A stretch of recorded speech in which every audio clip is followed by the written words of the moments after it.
Hi there, and welcome back to Crash Bandicoot Tiki Quest. So, when we last left off, we went through the laser-filled maelstrom that was level 2, down there. Or was it level 3? Let's go down and find out.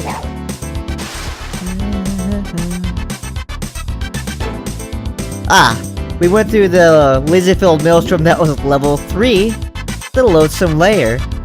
So all we have left to complete now is level 4, and then the boss. But why does it already have a star? Huh. Because I know I didn't complete this one yet, so let's take a look at it. Play this stage? Of course.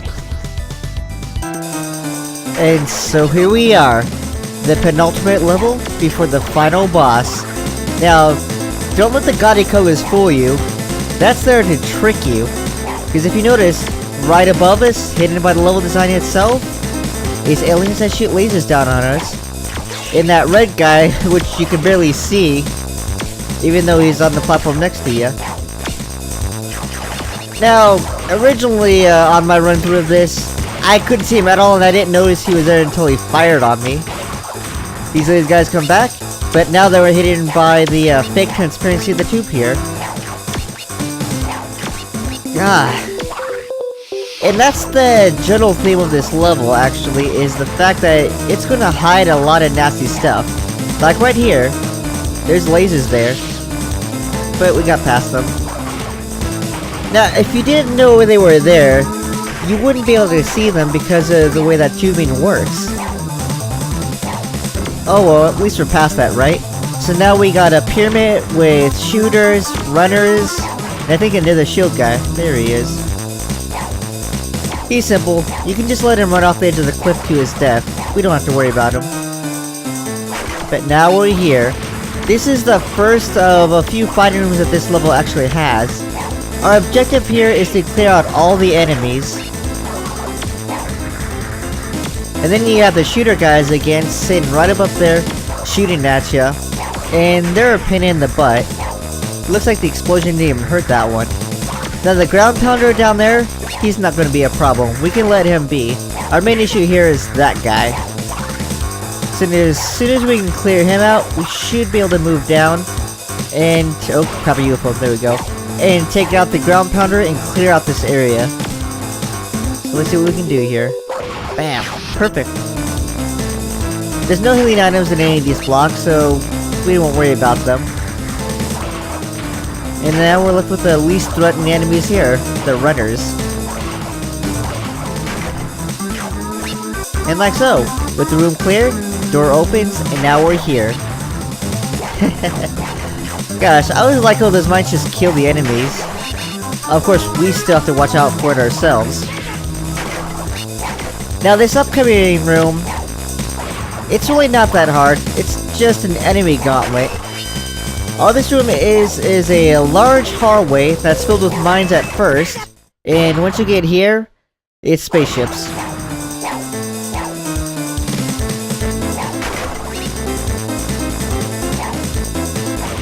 That should be the last of them. No, I guess not. Well, at least they're gone, right? Alright, now this room is yet another clear the enemy room. It's slightly more difficult than the first one we've been to, because now we have the laser guys up top shooting down, the shooter guys shooting off left and right, runner guys, which we really don't have to worry about that much. The big problem here is there's going to be a pit at the bottom of the room. You saw it as we were coming in, and that adds just a bit more difficulty than I'd like to have, but it's not an issue, we can still deal with it. Just don't get tricked by it and think there's ground below there when there isn't.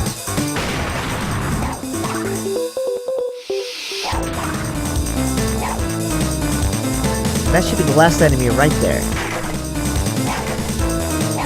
And he's gone, perfect.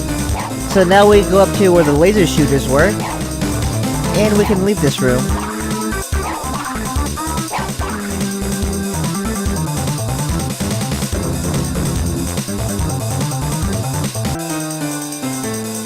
Alright, this uses the transparent tubing again to hide mines, which you really wouldn't have noticed at first.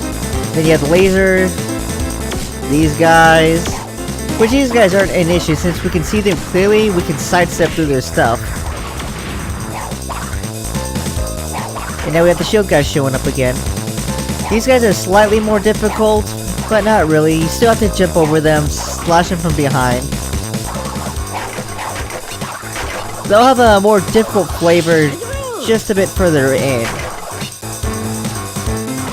Right now all we got is the running guys, and they're gone.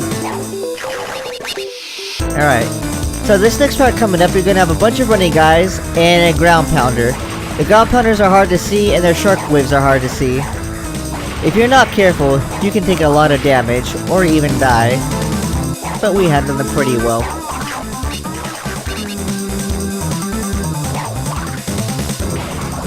Now how do we try to take on that shield guy inside that tube? There wouldn't have been enough room to jump over him and actually hit him from behind, which is how you defeat him. Up here, there's treasure though. Yeah, what is it, platinum relic? I think that's like the only Crash Bandicoot related item we got as an actual treasure. Yeah, I didn't see that laser. Oh well. At least we got these guys. These guys are easy as heck. And then the bane of my generalized mook existence, the shooter, which thankfully he's down. Now coming up here we got a bunch of nice things, like a couple lives, and an Aku Aku mask. And of course more shooters on platforms. Nice. Right, now this should be the last of our all-out fighting rooms, I think. The only big problem here is the shield guys at the very top, which will be seen momentarily. Ground pounders won't do anything to us because of the boxes there, which we just removed. And of course I take damage from my insolence. Now, up here is kind of difficult because you gotta lure these guys off the platform. There's not enough jumping room up there to actually get over them. So you take them all the way down to the bottom. Here we have enough room to jump over them and hit from behind.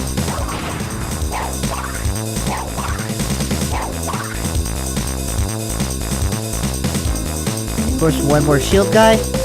Like I said, as before, just lure him all the way to the bottom.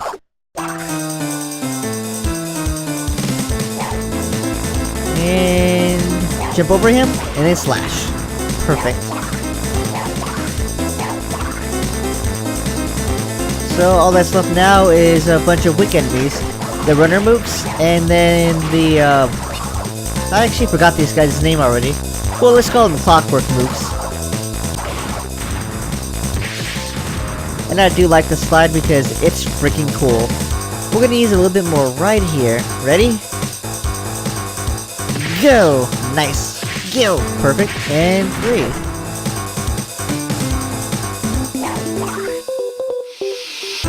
This level is actually pretty big, and it really is just a large enemy gauntlet, but still, nowhere near as difficult as that lava level back in, was it area 4?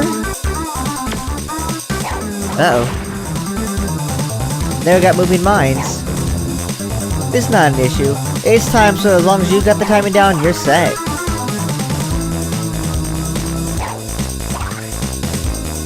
And this time around, the gaudiness of the level doesn't even hide them.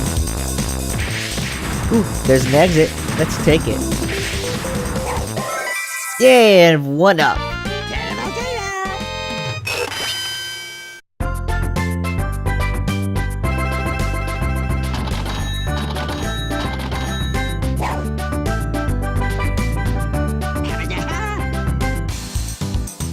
So, let's save our game. Yes. And now it's finally time to take on the boss. Now how do we get to you though? I wonder how tough Clyde's going to be when we face off against him. Ah, it can't be too tough.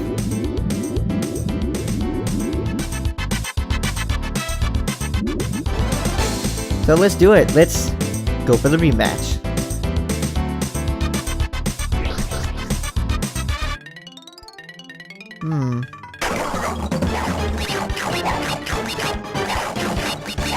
So what tip do you have for me today?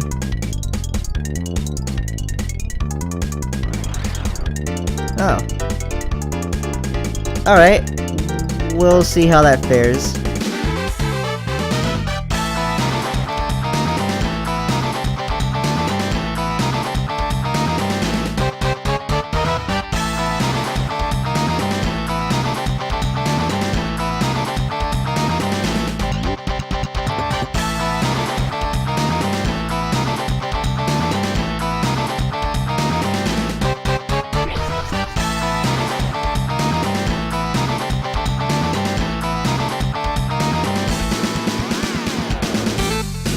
Oh, looks like Cortex is in trouble. Oh man.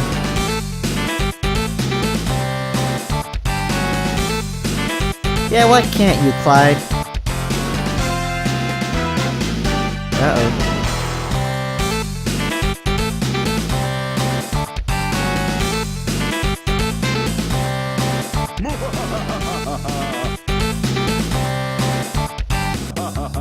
And here we are, facing off against Neo Cortex once again. As you may recall, the last time we fought him was way back in Area 1.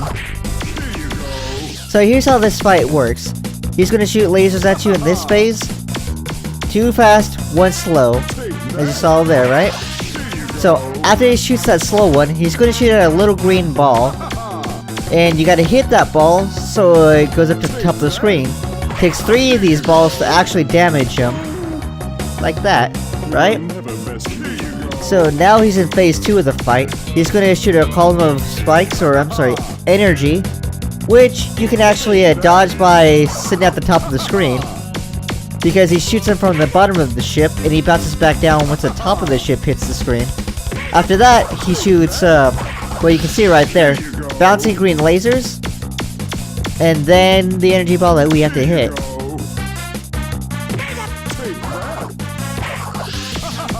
I got one more to go. So this phase, like you can see, is easy as long as you stay at the top and avoid the bouncing green lasers. But once he takes 2 hits, he moves on to the final phase of the fight. He starts by shooting the red lasers to the back, shooting blue lasers at us, 2 sets, and then the bouncy, and red. Now after the last red leaves the screen, he shoots the green like that, and he repeats. All in all, not really that hard of a boss fight. Certainly slightly more difficult than his first incarnation in this game, but not really that bad. Hell, the red lasers move in such a slow manner that you can slip between them to avoid getting hit. Like that.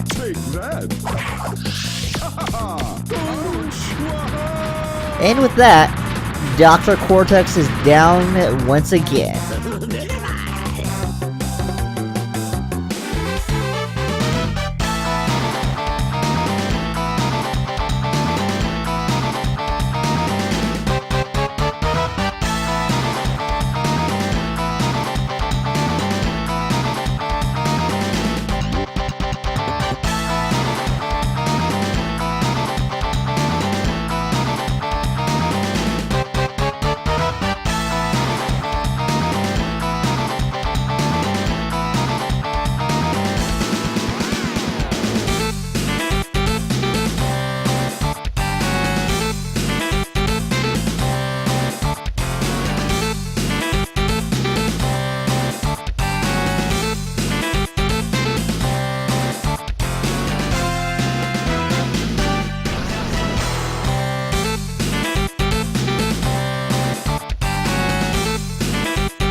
Well, so we can't proceed to the game's real final battle without going back to all the levels and getting the crystals that we missed.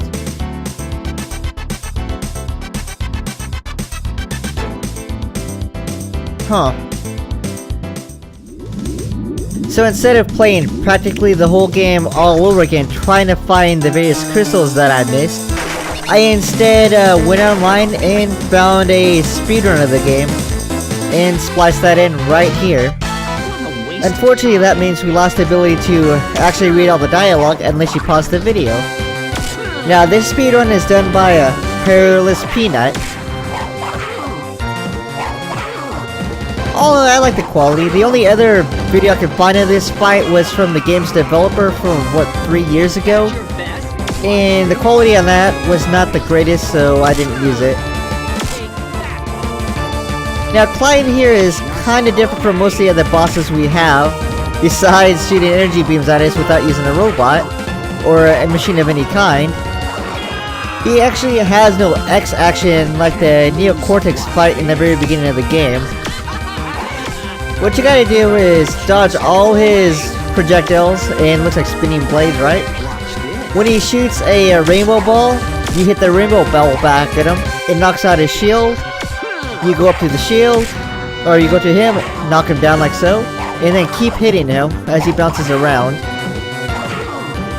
Eventually he'll take damage, like that. I'll bring this to an end. I must say, the power of the Mojo is pretty devastating from what it looks like, because it gave a Hill Bandicoot Ganondorf powers.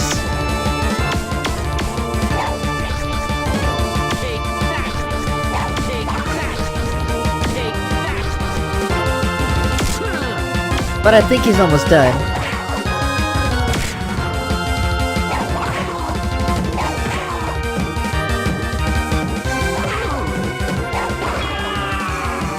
Yep. I should be defeating you. And apparently Clyde is perplexed that he can't seem to beat us. Take that. You're not getting away. I'm pretty sure we are, man. In fact, you're nearly done for.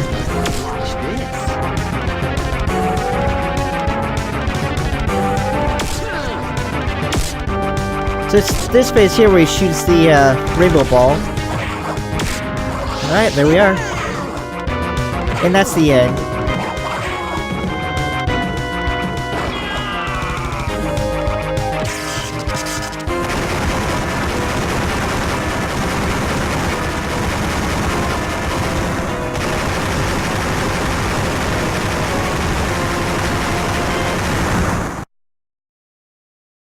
It looks like we're sitting out in the middle of nowhere. We got the statue that had the Dark Mojo. Hey, we're being picked up by Coco. Everything is alright. Hey, Clyde's still alive too, and looks like Dr. Cortex picked them up. I still don't like the Uka Uka design though, but whatever. This has been Crash Bandicoot Tiki Quest. I hope you guys enjoyed it. I certainly as heck did, except for a few certain levels. It was a good game, actually far better than some of the other Crash Bandicoot games I've ran into, but that's alright. So, thanks for watching, and I'll catch you next game.